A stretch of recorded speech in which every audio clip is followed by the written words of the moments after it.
یو دا چې رسول صلی الله علیه وسلم کې دا عادت و چې د دې عجیبه کارونو باره کې به یې تپوس کوو، داسې ناشنا څه قصه به شوې وه، داسې عجیبه کار به شوی و، د هغې به یې تپوس کوو. او دا واقع ما تاسو ته څو پیرې ذکر کړې ده، او دا حدیث چې دی امام ابن ماجه راوړی دی. جابر رضی الله عنه وی چې کله دغه حبشې ته چې دا کوم مؤمنان تلي و هجرت یې کړی او دوی واپس رالو، نو هغه ورته الا تحدثوني باعاجیب ما رأیتم بارض الحبشه، تاسو چې د حبشې په ځمکه باندې څه عجیبه لیدلي دي ما ته بیانوئ نه. دا دغه شوق و چې د څه په باره کې واوري،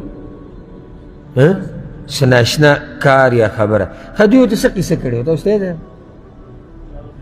دغه بوډۍ قصه یې کړې وه. بارک الله فیک.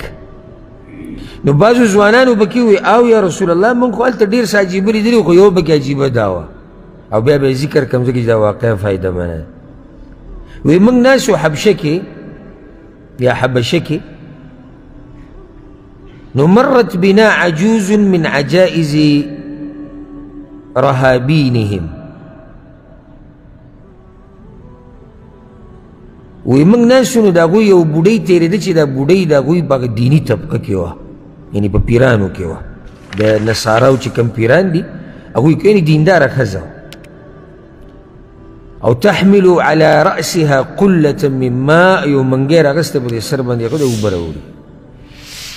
نو دا زنانه تېرېده په یو ځوان هلک باندې هم د دقه خلکو یو ځوان هلک و، نو دې هلک داسې چل وکړو چې د دې بوډۍ د دې ولو په دې منځ کې لاس کېښود، دې له دیکه ورکړه، نو فخرت على رکبتیها، نو دا راپرېوته، فانکسرت قلتها، او هغه منګی ته هم مات شو.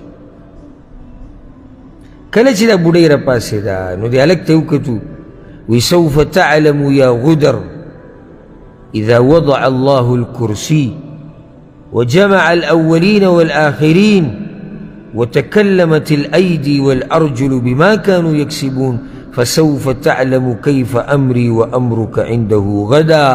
واوروي چې کله الله کرسی ولګوله د قیامت په ورځ او راجمه به کړي اولني او آخرني او خبرې به کوي خپې او لاسونه، نو زما او ستا د دې خبرې به مالته پته ولګي، د تا چې ماله دیکه راکړه دې به مالته پته ولګي. نو دا یو عجیبه قصه وه. نو رسول صلی الله علیه وسلم وی صدقت صدقت، رښتیا ویلي دې بوډۍ، الله به هغه امت څنګه پاک کړي د ګناهونو نه، او څنګه به ورله عزت ورکړي چې په هغه امت کې د زورور نه حق د کمزوري دپاره نه اخیستی کېږي.